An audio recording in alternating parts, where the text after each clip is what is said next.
Hello guys, charger తీసుకురావు అక్కడి నుంచి. Hello guys,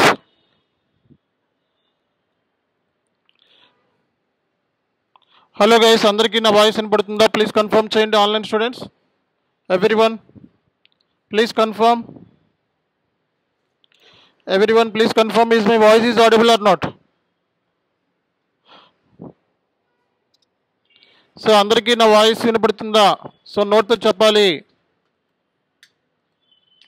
so తర్వాత మళ్ళా వినపడతలేదు అంటారు. ఓకే,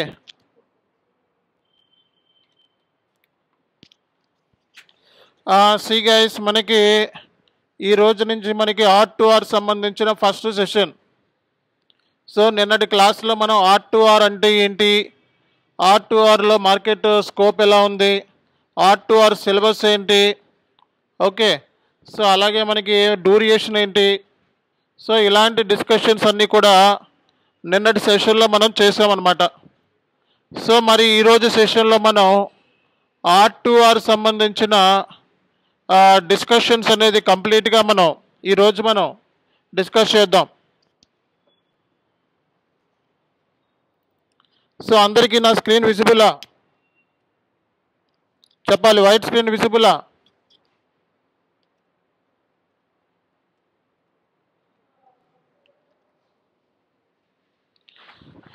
సో మనకి R2R సంబంధించిన ప్రాసెస్ అనేది మనకి చాలా చాలా చాలా ఇంపార్టెంట్. మనకి R2R సంబంధించిన ప్రాసెస్ అనేది మనకి చాలా చాలా ఇంపార్టెంట్ మనకి.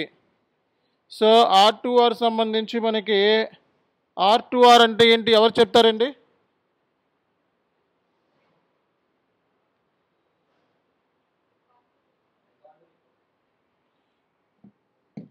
ఎవరు చెప్తారు? R2R అంటే ఏం చెప్పుకున్నాం మనం?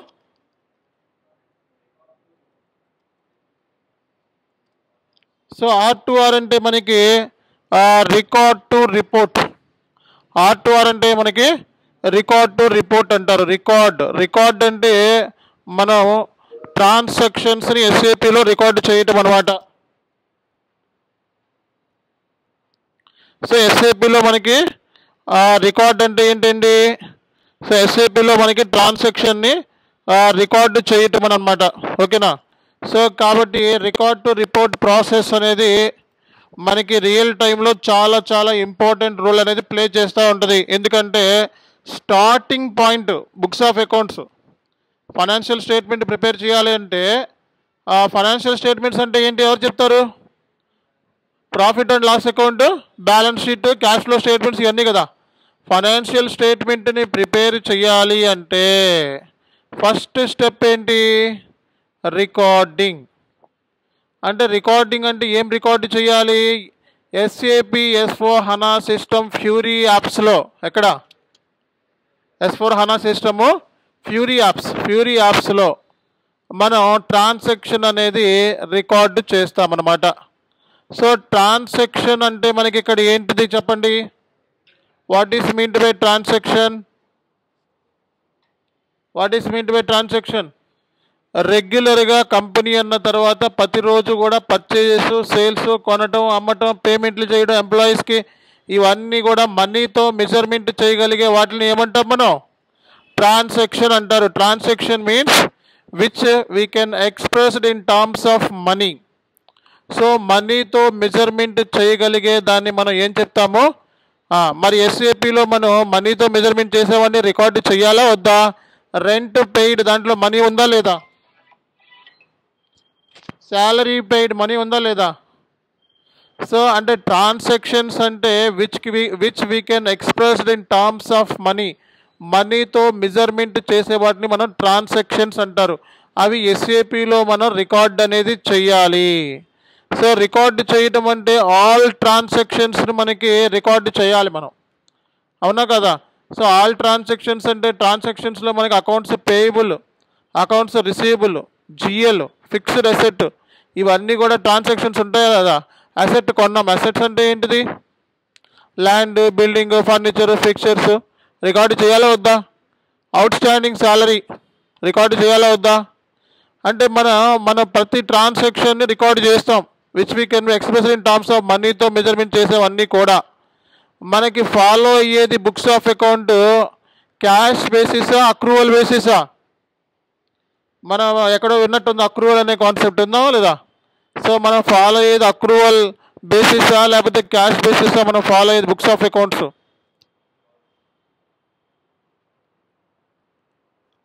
ఆన్లైన్ స్టూడెంట్స్ వినపడుతుందా వాయిస్ నాది? మనం బుక్స్ ఆఫ్ అకౌంట్స్ అనేది ఫాలో అయ్యేది క్యాషా అక్రూవలా? సో మనం ఫాలో అయ్యేది బుక్స్ ఆఫ్ అకౌంట్ అనేది క్యాష్ బేసిస్ కాదు, అక్రూవల్ కాన్సెప్ట్. అక్రూవల్ అంటే ఏంటి? What is mean to buy accrual? రేపు పొద్దున ఇంటర్వ్యూలో అడుగుతారు ఇవన్నీ R2Rలో కన్ఫామ్గా. సో మనం అన్నీ కూడా అక్రూవల్ బేసిస్ అంటే ఏంటి? సో మనకి expenditure incurred but it will be paid in future date, revenue generated but it will be received in the future date. అంటే ఫ్యూచర్లో పేమెంట్ చేస్తాము, ఫ్యూచర్లో డబ్బులు వస్తాయి అనేవి కూడా మనం రికార్డ్ చేసుకుంటామా లేదా? క్రెడిట్ బేస్ మీదే కదా అక్రూవల్ అంటే. సో క్యాష్ అంటే ఏంటి? ఇమీడియట్గా ఇచ్చాము తీసుకొచ్చాం. క్రెడిట్ అంటే ఏంటి? అప్పులు. అంటే మన బుక్స్ ఆఫ్ అకౌంట్స్లో మనం ప్రతి ట్రాన్సాక్షన్స్ని క్యాష్ బేసిస్లో ఉన్నవి రికార్డు చేస్తాము, క్రెడిట్ బేసిస్లోనూ ఉన్నది రికార్డ్ చేస్తాం. సో మనం ఫాలో అయ్యేది మాత్రం అక్రూవల్ కాన్సెప్ట్ ఫాలో అవుతాం. అర్థమైందా అందరికీ కూడా? ఎవ్రీవన్ గెటింగ్ మీ? సో ఇక్కడ మనకి ట్రాన్సాక్షన్ అంటే ఏంటి అన్నది డిస్కస్ చేసాం. అంటే R2R అంటే మనకి ఒక GLA కాదు, అన్నీ. అర్థమైందా? ప్రతి ట్రాన్సాక్షన్ రికార్డ్ చేస్తున్నాం. అంటే పేబుల్స్ రికార్డ్ చేస్తున్నాం, రిసీబుల్స్ రికార్డ్ చేస్తున్నాం, జనరల్ లెడ్జర్ రికార్డ్ చేస్తున్నాం, ఫిక్స్డ్ అసెట్స్ రికార్డ్ చేస్తున్నాం అనమాట. అర్థమైందా అందరికీ కూడా? సో కాబట్టి R2R అనేది చాలా పెద్ద వ్యాస్ట్ కాన్సెప్ట్ చెప్పాలంటే. కానీ మనం క్లాస్లో మనం చెప్పేవి ఫాలో అవ్వండి, దట్ సఫిషియంట్. ఓకేనా? రేపొద్దున జాబ్లోకి వెళ్ళిన తర్వాత మీకు అర్థమవుతుంది ప్రాసెస్ మొత్తం అంతా కూడా. సో కాబట్టి ఇక్కడ మనం తెలుసుకోవాల్సింది ఏంటి అంటే, సో రికార్డ్ టు రిపోర్ట్లో రికార్డ్ అంటే ట్రాన్సాక్షన్స్ని రికార్డు చేయటము, అవి which can be expressed in terms of మనీతో మెజర్మెంట్ చేసే వాటిలో రికార్డ్ చేస్తామని అర్థం. సో నెక్స్ట్ మనం ఏం చేస్తున్నాము? క్లాసిఫై. ఫస్ట్ ట్రాన్సాక్షన్ ఏం చేస్తున్నాం మనం? రికార్డు చేసిన తర్వాత ఏం చేస్తున్నాం మనం? క్లాసిఫై చేయడం అంటే ఏంటి? Ledger wise posting. So ledger wise posting. So Rama account, okay, Krishna account, Mohan account, personal accounts, rent account, salary account, అలాగే మనకి సో ఇలా మనకి డిఫరెంట్ కైండ్ ఆఫ్ ఉంటాయో ఉండవా? సో అంటే ఏంటి? మనం చూసుకున్నట్లయితే ఇక్కడ లెడ్జర్ వైజ్ ట్రాన్సాక్షన్ని క్లాసిఫై అంటాం. దానికి తగ్గట్టుగా మనం ఫిక్స్డ్ అసెట్ అకౌంట్, అవునా కదా? So fixed asset, land, building, furniture, అవి కూడా అకౌంట్సే కదా. అంటే దానికి లెడ్జర్ వైజ్ మనం పోస్ట్ చేస్తున్నాం అనమాట ట్రాన్సాక్షన్. సో అది క్లాసిఫై చేస్తున్నాం మనం. దానికి మనం ledger wise, rent, salary, payment, ఇవన్నీ ఒక్కొక్క లెడ్జర్ వైజ్ మనం క్లాసిఫై చేయడాన్ని మనం క్లాసిఫికేషన్ అంటాం కదా. ఓకేనా? సో ఇక్కడ ట్రాన్సాక్షన్ రికార్డు చేస్తున్నాం, తర్వాత క్లాసిఫై చేస్తున్నాం, తర్వాత ఏం చేయాలి? ట్రయల్ బ్యాలెన్స్ ప్రిపేర్ చేస్తాం. తర్వాత ఏం చేస్తాం మనం? కంప్లీట్గా సమరైజ్ చేసినట్టే ఫైనాన్షియల్ స్టేట్మెంట్ ప్రిపేర్ చేస్తాం. తర్వాత ఏం చేస్తాము? ఫైనాన్షియల్ స్టేట్మెంట్స్ అంటే ఏంటి? Profit and loss account, balance sheet. తర్వాత ఏం చేస్తాం మనం? అంటే మేనేజ్మెంట్కి, టాప్ మేనేజ్మెంట్కి రిపోర్ట్ అనేది ఇస్తున్నాం అనమాట. అంతేనా కదా? సో కాబట్టి ఇక్కడ R2R ప్రాసెస్లో మనకి ఫస్ట్ కాడి నుంచి మొదటి స్టెప్ జర్నల్ ఎంట్రీని SAPలో రికార్డు చేసిన దగ్గర నుంచి ఓకే మేనేజ్మెంట్కి రిపోర్ట్ ఇచ్చేంత వరకు ఉండే ప్రాసెస్నే మనం R2R అంటారు. కోర్ అకౌంటింగ్ తెలిసి ఉండాలి. R2R అంటే కోర్ అకౌంటింగ్ ఉన్న వాళ్ళు తీసుకుంటూ ఉంటారు జాబ్లో. BCom, MCom, okay, commerce graduates ఉన్న వాళ్ళు ఎవరైనా సరే, CA, CMA, ఓకే, ఇలాంటి బ్యాక్గ్రౌండ్ ఉన్నవాళ్ళు ఈ కోర్సుని పిక్ చేసుకుంటూ ఉంటారు. ఓకేనా? R2R course. అలాగే మరి మనలో కన్సల్టెంట్ కోర్స్ నేర్చుకుందాము అని వచ్చిన వాళ్ళు కూడా R2R నేర్చుకోవడం చాలా ఇంపార్టెంట్, ఇర్రెస్పెక్టివ్ ఆఫ్ క్వాలిఫికేషన్. ఓకేనా? ఇర్రెస్పెక్టివ్ ఆఫ్ క్వాలిఫికేషన్ అనమాట. ఓకే, సో అందరికీ ఒక ఐడియా వచ్చింది కదా ఇప్పుడు అసలు R2R ప్రాసెస్ అంటే ఏంటి అన్నది మనకు ఒక క్లారిటీ అనేది వచ్చింది. సో ఫస్ట్ మనం చేయాల్సింది డేటా రికార్డింగ్. ఫస్ట్ మనం చేయాల్సింది ఏంటండి,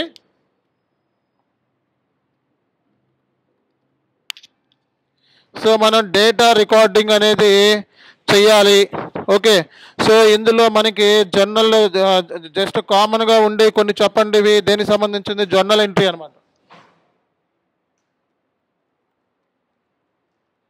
సో జర్నల్ ఎంట్రీస్ రికార్డ్ చేస్తాము.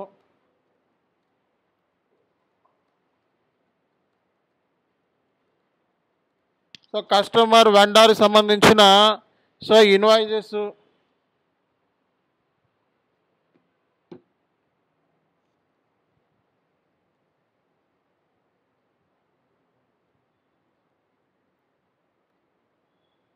So accruals, provisions,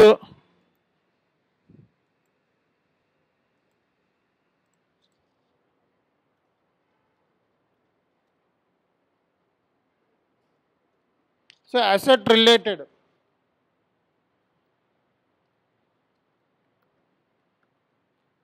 so asset related transactions అన్నీ కూడా మనం ఇందులో రికార్డ్ చేస్తామన్నమాట. ఓకే, ఇందులో మనకి పర్టికులర్గా ఎస్ఏపిలో మనకి ఎస్ఏపి, ఎంఎంఓ, ఎస్డి, ఓకే, పేరోల్ అన్నీ మొత్తం అన్నీ లింక్ ఉంటాయి దీంట్లో. అవన్నీ మనకు ప్రస్తుతానికైతే అవసరం లేదు. ఓకే, సో తర్వాత మనకి చూసుకున్నట్లయితే సో ఈ R2Rలో మన ట్రాన్సాక్షన్ రికార్డు చేసిన తర్వాత లెడ్జర్ వైజ్ మనం ఏం చేస్తామండి, సో ట్రాన్సాక్షన్స్ ఇవన్నీ కూడా వీటి రిలేటెడ్ ట్రాన్సాక్షన్స్ అన్నీ కూడా మనం రికార్డు చేసిన తర్వాత మనం ఏం చేయాలి, క్లాసిఫై చేయాలి. సో లెడ్జర్ పోస్టింగ్ అనమాట, అంటే ట్రాన్సాక్షన్ మన ఎస్ఏపిలో పోస్ట్ చేయాలి. ఓకేనా, సో తర్వాత మనం ఏం చేయాలి, రిపోర్ట్. సో టాప్ మేనేజ్మెంట్కి మనం ఫైనాన్షియల్ రిపోర్టింగ్ చేయాలి.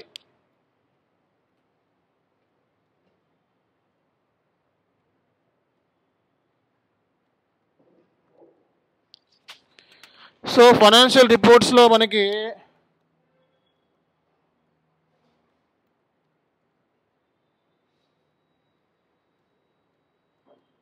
బ్యాలెన్స్ షీట్ మళ్ళీ ఇంకేముంటుంది,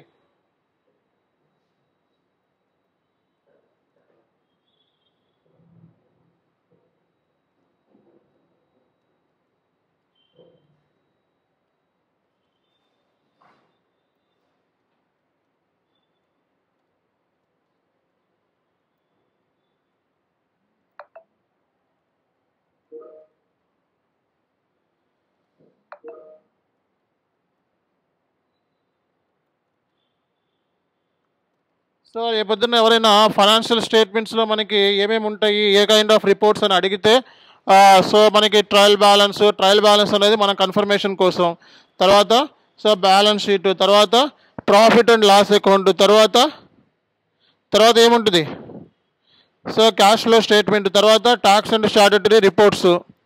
ఓకే, సో ఇవన్నీ కూడా మనకి లింక్ అయి ఉంటాయి అన్నమాట. ఓకేనా, సో మనకి ఈ మాడ్యూల్లో ఈ మాడ్యూల్ అంటే ఈ జనరల్గా మనం చూసుకున్నట్లయితే ఇందులో సో ఇంటిగ్రేషన్ మనం చూసుకున్నట్లయితే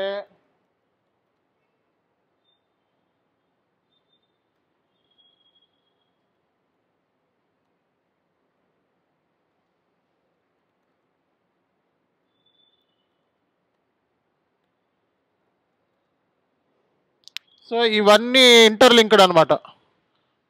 సో R2Rలో మనకి P2Pకి సంబంధించి, ఓటీసీకి సంబంధించి అసెట్ అన్నీ ఉంటాయి ఇందులో. పర్టికులర్గా ఫలానాది మాత్రమే ఉంటుందని ఏం లేదు, జిఎల్, జనరల్ లెడ్జర్ అన్నీ.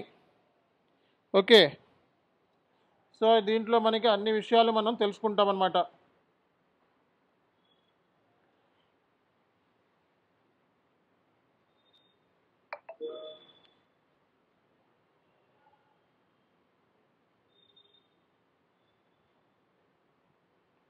సో ఇది మనకి ఓవరాల్గా ఐడియా మీకు. Okay, so record to report అంటే మీరు చేయాల్సిన పని ఏంటంటే కంపెనీలో వన్స్ జాయిన్ అయిన తర్వాత ఓకే, సో మీకు డే టు డే ట్రాన్సాక్షన్స్ ఇచ్చేస్తారు. ఆ transaction SAP S/4HANA software fury యాప్స్లో మీరు ఏం చేయాలి, రికార్డు చేయాలి. రికార్డు చేసి GL GL open items, GL cleared items ఏంటండి, GL balances, GL open item, GL cleared item. Outstanding rent అనేది ఓపెన్ ఐటమా కాదా? అవుట్ స్టాండింగ్ రెంట్ అంటే ఏంటి, కట్టాలి. రెంట్ క్లియర్డ్, కట్టేసాం. Open item, cleared item. కట్టాలి అంటే ఓపెన్ ఐటమ్, కట్టేసామంటే క్లియర్ ఐటమ్. ఓపెన్ ఐటమ్ అంటే ఏంటి, క్లియర్ కాని invoice. Outstanding rent, outstanding salary, ఇవన్నీ ఏంటి, కట్టాలి అన్నప్పుడు అదేంటిది, ఓపెన్ ఐటమ్. కట్టాము అంటే క్లియర్డ్ ఐటమ్. అర్థమైందా లేదా? Material purchased from vendor it's open ఐటమా, క్లియర్డ్ ఐటమా? పర్చేజ్ చేసాం, సో ఇంకా డబ్బులు కట్టలేదు కాబట్టి ఇది ఓపెన్ ఐటమ్. కట్టేస్తే క్లియర్డ్ ఐటమ్. కాబట్టి మీకు ఓపెన్ ఐటమ్స్ అంటే ఏంటో తెలిసింది కదా, క్లియర్డ్ ఐటమ్స్ అంటే ఏంటో తెలిసింది కదా. బ్యాలెన్సెస్ అంటే ఫర్ ఎగ్జాంపుల్ వెండార్కి కట్టాల్సింది 1,00,000 రూపాయలు, కట్టేసింది 50,000, మిగిలిందంత బ్యాలెన్స్. అర్థమైందా? Vendor balance. కస్టమర్ అంటే ఏంటి, కస్టమర్ ఎక్కడికి, కంపెనీ కస్టమర్స్ ఉంటారు కదా, కస్టమర్స్ ఏం చేస్తారు, కంపెనీ దగ్గర ఉన్న ప్రోడక్ట్స్ కొనుక్కుంటారు కదా. ఏంటిది సౌండ్ వస్తుంది, ఒక్క నిమిషం అండి.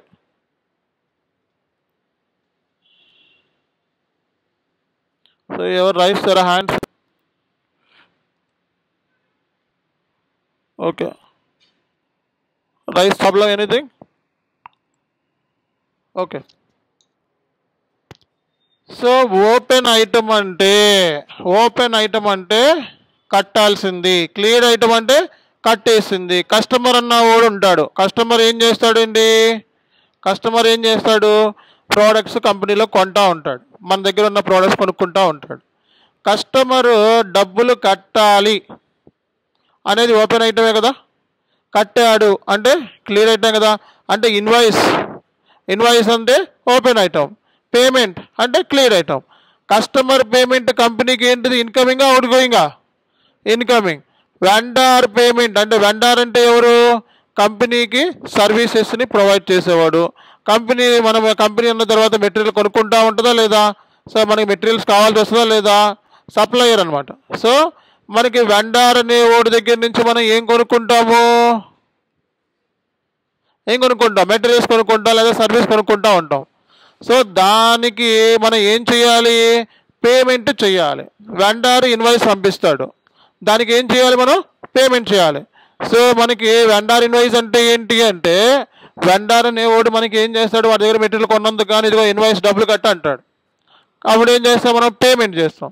కస్టమర్ ఇన్వాయిస్ కేసులో, కస్టమర్ బిల్లింగ్ కేసులో బిల్ ఎవరు చేస్తారు, కంపెనీయా కస్టమరా? కంపెనీ బిల్ ఇచ్చారో డబ్బులు కట్ట అంటే డబ్బులు కడతాడు, అవునా కదా. అంటే ఇక్కడ వెండార్ కేసులో మనకి అవుట్ గోయింగ్ పేమెంట్, కస్టమర్ కేసులో మనకి ఇన్కమింగ్ పేమెంట్. కస్టమర్ ఇన్వాయిస్ అంటే ఓపెన్ ఐటమ్, వెండార్ ఇన్వాయిస్ అంటే ఓపెన్ ఐటమ్. ఇన్వాయిసెస్కి మనం ఏం చేయాలి, పేమెంట్ చేయాలి. అర్థమైందా లేదా? అవుట్ స్టాండింగ్ అంటే ఏంటి, రావాల్సి ఉన్నది. అవుట్ స్టాండింగ్ అంటే ఏంటి, రావాల్సి ఉన్నది అని అర్థం. ఇక్కడ దాకా ఎవరికి కన్ఫ్యూజన్ లేదు కదా. ఇప్పుడు ఇవన్నీ ట్రాన్సాక్షన్స్, ఇవన్నీ ఏంటి, ట్రాన్సాక్షన్స్. అంటే rent outstanding, salary outstanding, rent paid, salary paid, vendor payment, customer incoming payment, ఇవన్నీ ఒకటే. కస్టమర్ ఇన్కమింగ్ పేమెంట్ అన్న కస్టమర్ పేమెంట్ అన్న ఒకటే. సో ఇవన్నీ ట్రాన్సాక్షన్స్ని మనం క్లాసిఫై చేసేయాలన్నమాట. Vendor related, customer related, GL related, outstanding ఇది. సో ఇవన్నీ కూడా మనం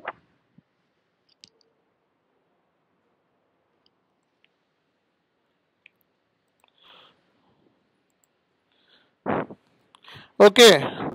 సో కొంచెం అర్లీగా జాయిన్ అవ్వాలి. లింక్ ఇచ్చినప్పుడు లింక్లో ముందే చాలు, క్లాస్ మళ్ళీ డిస్టర్బెన్స్ అవుతుంది. సో అర్లీగా జాయిన్ అవ్వాలండి. ఓకే, లింక్ ఎవ్రీడే మీకు చాట్లో లింక్ వస్తే ఆ లింక్లో జాయిన్ అయిపోవాలి. అప్పుడు ఒకేసారి అప్రూవ్ చేస్తాం మేము, ఓకేనా. మధ్యలో జాయిన్ అవ్వకండి. సో కాబట్టి ఇప్పుడు మీకు ఒక క్లారిటీ వచ్చింది కదా. ఓకే, సో ట్రాన్సాక్షన్స్ని మనం, ఆ ట్రాన్సాక్షన్స్ అంటే ఏంటి, అందులో మనకి ఇన్వాయిసెస్ ఉంటాయి, అందులో మనకి పేమెంట్లు ఉంటాయి, అవుట్ స్టాండింగ్ ఇన్వాయిసెస్ ఉంటాయి, అలాగే పేమెంట్స్ కూడా, అవుట్ స్టాండింగ్ పేమెంట్స్ కూడా మనకు ఉంటాయి. అలాగే క్లియర్డ్ ఐటమ్స్ ఉంటాయి. అర్థమైందా? క్లియర్డ్ ఐటమ్స్ అంటే ఏంటి? డబ్బులు కట్టేసినవి. కస్టమర్ కట్టింది ఇన్కమింగ్ పేమెంట్, వెండర్ కట్టింది out going payment. Okay, out standing salary అంటే కట్టాల్సింది, అంటే ఎస్ఏపిలో కట్టాల్సింది, కట్టింది అన్నీ కూడా మనం రికార్డ్ చేస్తాం. అందుకే మన కాన్సెప్ట్ ఏంటిది? అక్రూవల్ కాన్సెప్ట్ మనం ఫాలో అయ్యేది. అక్రూవల్ కాన్సెప్ట్ అంటే ఫ్యూచర్లో కట్టాలి అన్నది కూడా మన ఎస్ఏపిలో మనం రికార్డ్ చేస్తాం, ట్రాన్సాక్షన్ అనమాట. సో మనం ఫాలో అయ్యేది ఏంటిది? అక్రూవల్ కాన్సెప్ట్ అనమాట.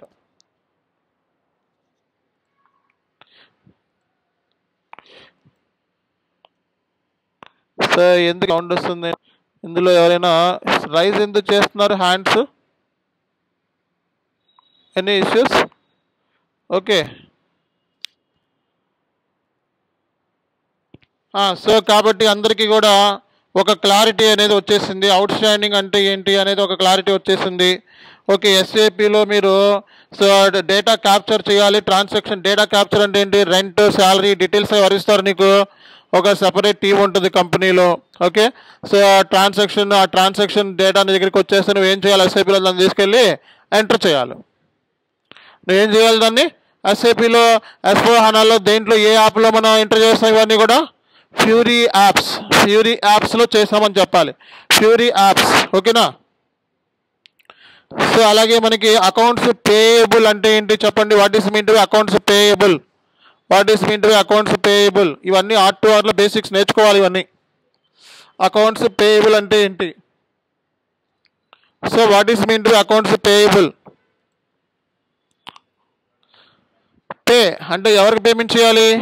వెండర్కి. రిసీవ్ అంటే ఎవరి దగ్గర నుంచి రిసీవ్ చేసుకుంటున్నావు? కస్టమర్ దగ్గర నుంచి.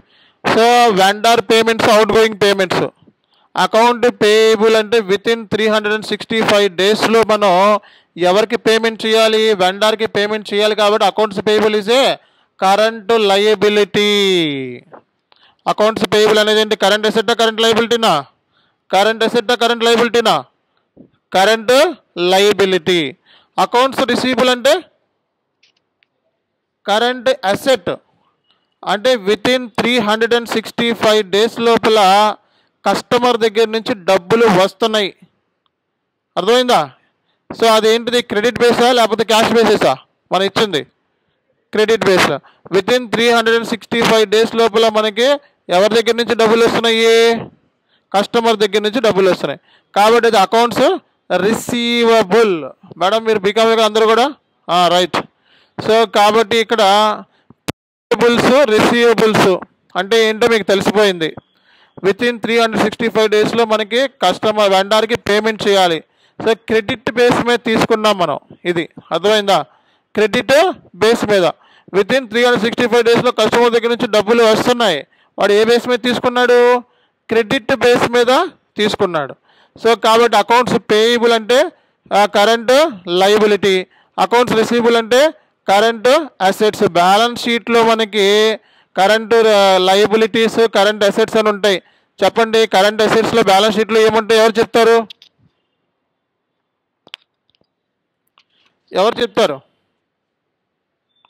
బ్యాలెన్స్ షీట్లో మనకి కరెంట్ అసెట్స్ ఎవరు చెప్తారు?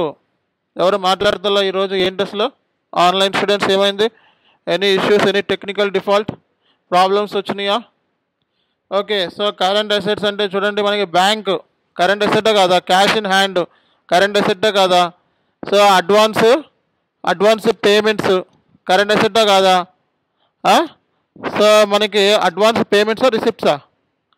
అడ్వాన్స్ రిసిప్ట్సా పేమెంట్సా కరెంట్ అసెట్? ఎవరు చెప్తారు? అడ్వాన్స్ రిసిప్ట్సా పేమెంట్సా? Payments, advance payments. నెక్స్ట్ ఇంకా బ్యాంక్ అయిపోయింది, క్యాష్ ఇన్ అకౌంట్ అయిపోయింది. నెక్స్ట్ అడ్వాన్స్ పేమెంట్స్ అయిపోయినాయి. స్టాక్ కూడా కరెంట్ అసెట్టే కదా. స్టాక్ అనేది ఏంటి? Ready to convert into cash. So within 365 డేస్లో స్టాక్ అమ్ముకోవడానికే పెట్టుకోవడానికా? స్టాక్ అనేది అమ్ముకోవడానికే కదా. ఫిక్స్డ్ అసెట్ కరెంట్ అసెట్టా? ఇవన్నీ బేసిక్స్ నేర్చుకోవాలి. ఎప్పుడో నేర్చుకున్నట్టుంది ఇవన్నీ కూడా. ఫిక్స్డ్ అసెట్స్ కరెంట్ అసెట్సా? ఫిక్స్డ్ ఫిక్స్డ్ అసెట్స్ అంటే కరెంట్ అసెట్స్ ఎలా అవుతుంది? ల్యాండ్, బిల్డింగ్, ప్లాంట్, ఫర్నిచర్ ఇవన్నీ ఏంటి? ఫిక్స్డ్ అసెట్ అంటే వాటిని వాడుకోవడానికి మాత్రమే పెట్టుకున్నాం కంపెనీలో. దాని మూలంగా మనకి ఎకనామిక్ బెనిఫిట్ అనేది జనరేట్ అవుతుంది. అంటే బెనిఫిట్ అంటే ఏంటి? ఆ మెషినరీ ఉంది, అది దేని పెట్టుకున్నాం? ప్రొడ్యూస్ చేయడానికి ప్రోడక్ట్స్ని. దాని మూలంగా మనకి ఏమొస్తుంది? డబ్బులు వస్తాయి. అర్థమైందా? ఫిక్స్డ్ అసెట్, కరెంట్ అసెట్ రెండింటికి డిఫరెన్స్ ఉంది. అర్థమైందా? కరెంట్ అసెట్ అంటే ready to convert into cash, దాన్ని అమ్ముతాం. అర్థమైందా? ఇవన్నీ ఎందుకు చెప్తున్నారు సార్ మాకు అని అంటే, R2R అంటే కోర్ అకౌంటింగ్, ఇవి తెలుసుకోవాలి మనం. అర్థమైందా? కోర్ అకౌంటింగ్ తెలుసుకోవాలి అంటే ఏంటి? Accounts payables, receivables, fixed assets, అలాగే మనకి reconciliation. What is mean by reconciliation? ఎవరు చెప్తారు?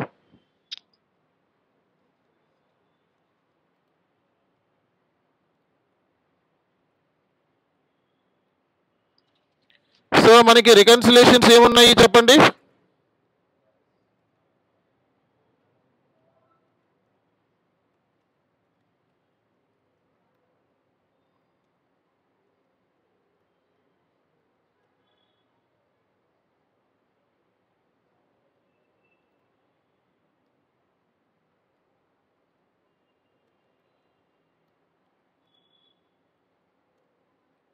So bank reconciliation, inter company reconciliation ఇంటర్వ్యూలో అడుగుతున్నారు బాగా.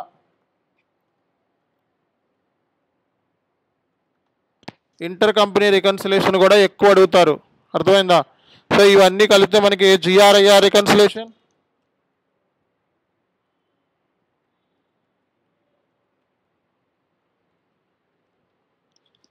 రికన్సిలేషన్ ఇవన్నీ కలిపితే బ్యాలెన్స్ షీట్ రికన్సిలేషన్ అంటారు.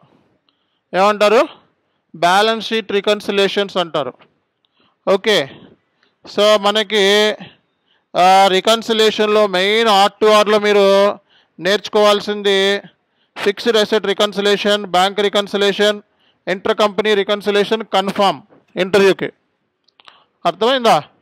సో రికన్సిలేషన్ అంటే ఏంటి సార్ అంటే comparing the one document with another. అంటే ఏంటి సార్ అంటే ఫర్ ఎగ్జాంపుల్ నేను కంపెనీ రన్ చేస్తున్నా. ఓకే, నా దగ్గర 100 మంది కస్టమర్స్ ఉన్నారు. 100 మంది కస్టమర్స్ నా దగ్గర ప్రోడక్ట్స్ కొంటున్నారు. ఎండ్ ఆఫ్ ద మంత్ నేను కస్టమర్ దగ్గర నుంచి రావాల్సిన సొమ్ముని బ్యాలెన్స్ షీట్లో నేను చూపించాలా వద్దా? అకౌంట్స్ రిసీవబుల్ అంటే రావాల్సిన సొమ్ము అని చెప్పి చూపించాలా వద్దా బ్యాలెన్స్ షీట్లో? మరి అలా చూపించాలంటే మీ 100 మంది కస్టమర్ది బ్యాలెన్స్ షీట్లో చూపించాలి, అంతేనా కదా? ఒక కస్టమర్ చూపిస్తామా? 100 మంది ఉంటే 100 మంది, 1000 మంది ఉంటే 1000 మంది. మరి రావాల్సిన సొమ్ము అనే దగ్గర కరెక్ట్గా మనం అక్కడ చూపించబోతే దేని మీద ఇంపాక్ట్ అవుతుంది? ఫైనాన్షియల్ స్టేట్మెంట్స్ ఇంపాక్ట్ అయ్యి సో ట్రయల్ బ్యాలెన్స్ అనేది మనకి క్లోజ్ అవుతుంది, అవునా కదా? సో మరి అలాంటప్పుడు మనకి కస్టమర్ దగ్గర నుంచి రావాల్సిందని ఎలా తెలుస్తుంది నీకు? సో కస్టమర్ దగ్గర ప్రోడక్ట్ అమ్మినవి ఉంటాయి కదా, అమ్మింది ప్లస్ రావాల్సింది అంటే ఇన్వాయిజెస్ ప్లస్ రావాల్సింది పేమెంట్స్, కస్టమర్ ఇన్వాయిజెస్ ప్లస్ పేమెంట్స్. అంటే కస్టమర్ మనకి ఎంత అమ్మాము, కస్టమర్ దగ్గర నుంచి రావాల్సింది ఎంత. సో అక్కడ మిస్ మ్యాచెస్ అవుతూ ఉంటాయి. అర్థమైందా? అంటే ఏంటి? ఇప్పుడు నాకు ఫీజు ఉంది, అప్పుడు 20,000 ఫీజు అని చెప్పిన, 3 అటెంప్ట్లు అని చెప్పిన, 2 అటెంప్ట్లే కట్టారు. నేను ఇంకో అటెంప్ట్ కట్టమన్నా, కట్టేసా కదా సార్ అన్నారు. అదేంటి కట్టలేదు కదా అంటే, లేదు లేదు కట్టేశాను సార్, ఆ రోజు మీరు ఎవరితో మాట్లాడుతున్నారు మీ చేతిలో పెట్టి వెళ్ళిపోయారా అంట. సో అది రికార్డ్ అయ్యిందా? ఇద్దరి మధ్య డిస్క్రిపెన్సీ వచ్చింది. ఆ డిస్క్రిపెన్సీయే ఇక్కడ కూడా వస్తూ ఉంటుంది కస్టమర్కి కంపెనీకి మధ్య. అర్థమైందా? ఒక్కోసారి ఓవర్ ఛార్జ్ చేస్తాడు కస్టమర్, ఒక్కోసారి అండర్ ఛార్జ్, డబ్బులు మనం ఒక్కోసారి అనుకున్న దానికంటే ఎక్కువ అడుగుతూ ఉంటాం. సో అట్లాంటివి కూడా జరుగుతూ ఉంటాయి. కాబట్టి ఇవన్నీ బ్యాంకుతో మనకి లింక్ ఉంటాయి. దేంతో?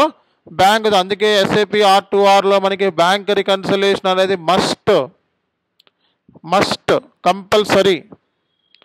ఓకే, అలాగే మనకి సో ఈ రికన్సిలేషన్ అనేది ఇక్కడ చాలా చాలా చాలా ఇంపార్టెంట్. అందులో మనం బ్యాలెన్స్ షీట్ రికన్సిలేషన్ అంటే ఇవన్నీ ఉంటాయి మొత్తం. Vendor reconciliation, customer reconciliation, asset reconciliation, GL reconciliation, bank reconciliation, inter company, GRIR, ఇలా మనకి రికన్సిలేషన్స్ ఉంటాయి అన్నమాట. ఈ ఏరియాస్ మీద రికన్సిలేషన్ అనేది ఉంటుంది అన్నమాట కంపెనీస్లో. సో అందరికీ అర్థమవుతుందా చెప్పే కాన్సెప్ట్? అర్థమవుతుందా, అర్థం కావట్లేదా? సో కాబట్టి ఇక్కడ సో రికన్సిలేషన్ అనేది ఇక్కడ మస్ట్ అనమాట. సో R2Rలో మనకి రికన్సిలేషన్ లేకుండా జాబ్ అనేది ఇవ్వరు. ఓకే, R2Rలో మనకి రికన్సిలేషన్ లేకుండా మనకి జాబ్ అనేది కష్టం అనమాట. ఓకేనా? సో అలాగే మనకి ఫిక్స్డ్ అసెట్స్ అంటే ఏంటో కూడా మనకి తెలిసిపోయిందనమాట. సో ఇంటర్ కంపెనీ రికన్సిలేషన్ మనకి అలాగే సో మనకి మంత్ ఎండ్ టైంలో మనకి మంత్ ఎండ్ యాక్టివిటీస్ ఉంటాయి మనకి. సో R2Rలో మనకి ఏముంటాయండి? Month end activities. So month ending activities కూడా మనకి చాలా చాలా ఇంపార్టెంట్.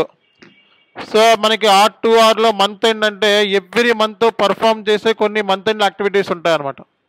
కొన్ని మంత్ ఎండింగ్ యాక్టివిటీస్ ఊరికే చెప్తా నేను. డిప్రిసియేషన్ ఏంటిది? డిప్రిసియేషన్. ఫిక్స్డ్ అసెట్స్ ఉంటాయి కదా, వాటి డిప్రిసియేషన్ క్యాలిక్యులేట్ చేయాలా వద్దా? ఎవ్రీ మంత్ చేస్తారా? కాబట్టి ఇది one of the month ending యాక్టివిటీయే కదా. ఎవ్రీ మంత్ డిప్రిసియేషన్ క్యాలిక్యులేట్ చేస్తారు. అర్థమైందా? అలాగే మనకి ఫారెన్ కరెన్సీ రీవాల్యుయేషన్ ఏంటిదండి? Foreign currency revaluation is also one of the month end activity. Foreign currency revaluation అంటే కంపెనీ అన్న తర్వాత కొన్ని ట్రాన్సాక్షన్స్ ఫారెన్ కరెన్సీతో జరుపుతూ ఉంటాయా లేదా? వేరే వాళ్ళకి అమ్మటము, వేరే వాళ్ళ దగ్గర నుంచి కొనుక్కోవడము, అంటే అవుట్ సైడ్ పర్సన్ నుంచి, ఇండియా కాకుండా. సో మరి అదర్ మన INRలో కాకుండా వేరే USDలో కూడా ట్రాన్సాక్షన్ జరుగుతూ ఉంటాయి కదా.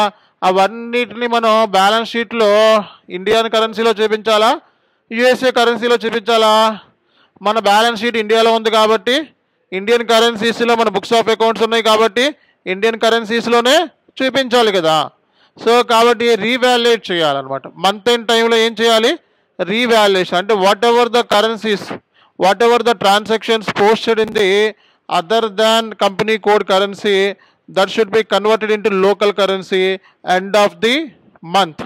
అంటే ఏమైతే ట్రాన్సాక్షన్స్ మన కంపెనీ కోడ్ కరెన్సీ కాకుండా అదర్ కరెన్సీస్లో పోస్ట్ చేసామో అవన్నిటిని లోకల్ కరెన్సీలోకి కన్వర్ట్ చేయాలంటే మన కంపెనీ కోడ్ కరెన్సీ INRలోకి కన్వర్ట్ చేయాలి.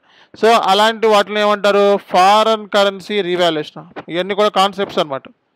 అర్థమైందా? డిప్రిసియేషన్ క్యాలిక్యులేట్ చేయడము, ఫారెన్ కరెన్సీ ఎక్స్చేంజ్ రేట్స్ని అప్డేట్ చేయటము, ఫారెన్ కరెన్సీ రీవాల్యుయేషన్ చేయటము. ఓకేనా? అలాగే మనకి అక్రూవల్ డిఫరల్ ఎంట్రీస్ని పోస్ట్ చేయటము, అక్రూవల్ అండ్ డిఫరల్ ఎంట్రీస్ ఉంటాయి అవి పోస్ట్ చేయటము. రికరింగ్ ఎంట్రీస్ అంటే ఎవ్రీ మంత్ పేమెంట్ చేసే ఉంటాయి చూసారా? ఎవ్రీ మంత్ EMI ఉంది, ఎవ్రీ మంత్ పే చేస్తారా కంపెనీ? అవునా కదా? శాలరీ ఎవ్రీ మంత్ పే చేస్తామా? రెంట్ ఎవ్రీ మంత్ పే చేస్తాం, ఎవ్రీ మంత్ ఉంటాయి మంత్ ఎండ్. సో రికరింగ్ ఎంట్రీస్ని పోస్ట్ చేయటము. ఓకే, సో ఇలాంటివి మనకి ట్యాక్స్కి సంబంధించినవి, ఇలాంటివన్నీ కూడా మనకి మంత్ ఎండ్ టైంలో చేయాల్సి ఉంటుంది అనమాట. రేపు పొద్దున్న కంపెనీలోకి వెళ్తే మీకు మంత్ ఎండ్ యాక్టివిటీ లిస్ట్ ఇస్తారు. ఆ మంత్ ఎండ్ యాక్టివిటీ లిస్ట్ మనకి ఇంటర్వ్యూలో కూడా అడుగుతారు. ఓకే, నేను మన క్లాస్లో అప్కమింగ్ క్లాసెస్లో ఇవన్నీ కూడా డిస్కస్ చేస్తాం. సో కాబట్టి ఇక్కడ మంత్ ఎండ్ యాక్టివిటీస్ కొన్ని రాస్తున్నాను చూడండి.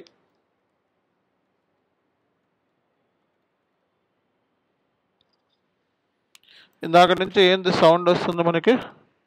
ఎందుకు వీళ్ళందరూ రైస్ చేస్తున్నారు? ఏమైనా అయిందా ఏంటి?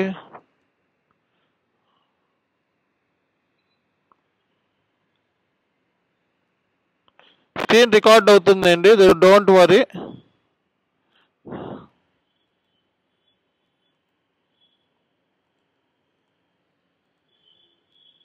ఎవరైనా ఆపేశారా స్క్రీన్ రికార్డింగ్ని?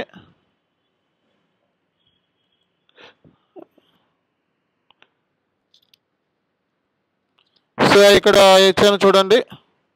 సో క్లాస్లో స్టార్ట్ చేసినప్పుడు యాక్టివ్గా ఉండాలి, కానీ యాక్టివ్గా అరవకుండా మాట్లాడకుండా సైలెంట్గా ఉండి అరగంట అయిన తర్వాత డౌట్ లేదంటే ఎట్లాగే ముందే క్లాస్లో నుంచి సార్ స్క్రీన్ చెప్పడానికి ఏముంది, నోట్లో ఉండడానికి ఏముంది? అడుగుతుంటే సమాధానం చెప్పట్లేదు. Online students any issues? Video record కనపడుతుంది మీకు, నేను ఆల్రెడీ చేస్తున్నాను కాబట్టి ఆల్రెడీ క్లాస్ అయిన తర్వాత మీకు ఎన్ని కూడా కనపడతాయి అన్నమాట. సో మనకి మంత్ ఎండ్ యాక్టివిటీస్, మనకి SAPలో మనకి మంత్ ఎండ్ యాక్టివిటీస్ ఉంటాయండి. సో మంత్ ఎండ్ యాక్టివిటీస్ గురించి మనం తెలుసుకోవాల్సి ఉంటుంది.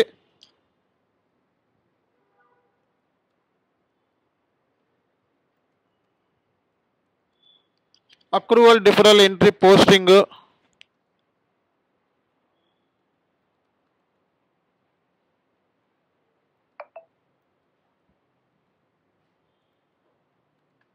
So recurring entry posting,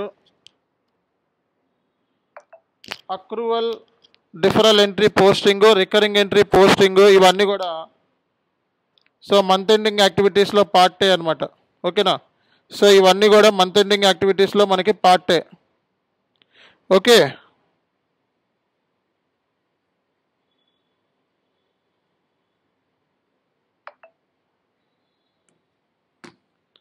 so ఇప్పుడు నా వాయిస్ వినపడుతుందా? నా వాయిస్ వినపడిపోవటం ఏంటి నాకు అర్థం కాలేదు. సో సో ఇప్పుడు వాయిస్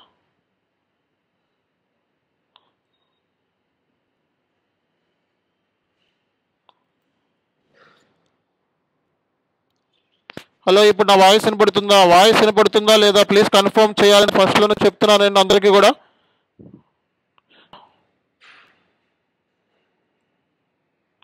ఓకే, సో చాట్లో పెడుతున్నారు, we listen to your voice. Okay, continue చేయండి, ఏం మెసేజెస్ చేయకండి, ఏం మెసేజ్ చేయకండి.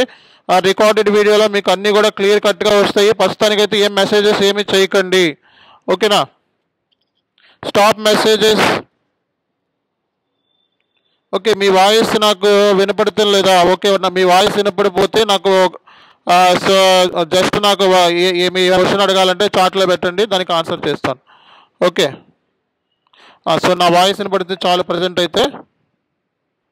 ఓకే, మీ వాయిస్ వినపడిపోతే నాకు ప్రజెంట్ ప్రాబ్లం లేదు.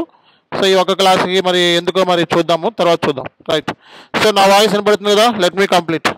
సో మనకి one of the month end యాక్టివిటీస్లో మనకి accrual and deferral entry posting, ఇంకోటి ఏంటిదండి రికరింగ్ ఎంట్రీ పోస్టింగ్, సో ఇంకోటి ఏంటిదండి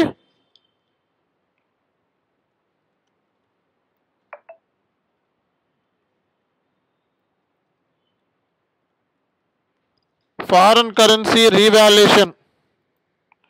okay, so this is also one of the month end యాక్టివిటీలో పార్ట్ అనమాట.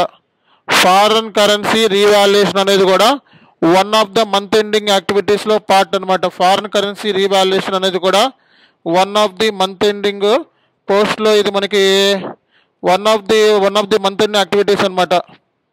ఓకేనా? సో మల్లికార్జున్, అది మీ అందరికీ వినపడుతుంది, మీ ఒక్కరికి వినపడతలేదు. ఓకే, నెక్స్ట్ వచ్చేటప్పటికి ఫారెన్ కరెన్సీ రీవాల్యుయేషన్ అనేది one of the month end activity. What is next? ఇంకేం చెప్పాను నేను? Depreciation posting.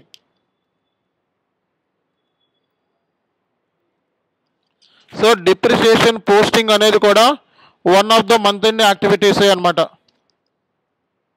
So every month post చేసే కొన్ని ట్రాన్సాక్షన్స్ ఉంటాయి అనమాట. ఓకేనా? సో అలాగే పీరియడ్ ఓపెనింగ్ అండ్ క్లోజింగ్ కూడా one of the month end activity అనమాట.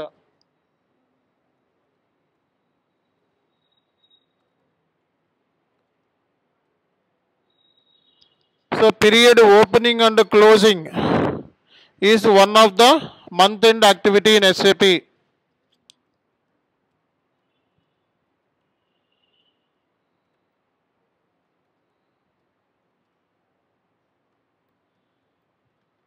Vendor open items, customer open ఐటమ్స్ని లిస్ట్ తీసుకోవడం కూడా one of the month ending యాక్టివిటీసే.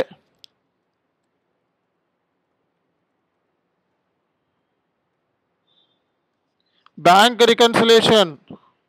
So bank reconciliation perform చేయడం కూడా one of the month ending activity in SAPA. ఓకేనా?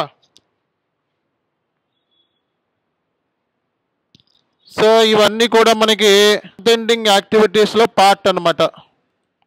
Okay, so నేను ఇప్పుడు recorded video ఇస్తాను మీకు. ఆ రికార్డెడ్ వీడియోలో మొత్తం అన్నీ కూడా మీకు స్క్రీన్తో సహా ప్రతి విషయం కూడా కనపడుతుంది.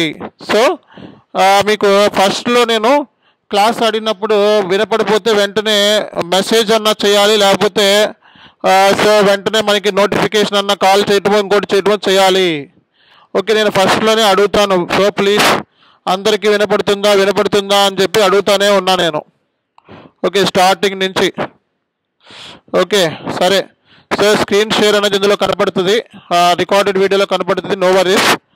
ఓకే, సో ఇది మనకి ఈరోజు సెషన్. సో కాబట్టి R2R సంబంధించి ఈరోజు మనకి ఫస్ట్ సెషన్ అనమాట. ఓకే, సో ఇవన్నీ బేసిక్సే, మొత్తం మీకు తెలిసినవే. నేను ఏమైతే నోట్ ప్యాడ్లో రాశానో అవి మీకు రికార్డెడ్ వీడియోలో కనబడుతుంది, అందులో చూడండి. ఓకేనా? So thank you all. Next class.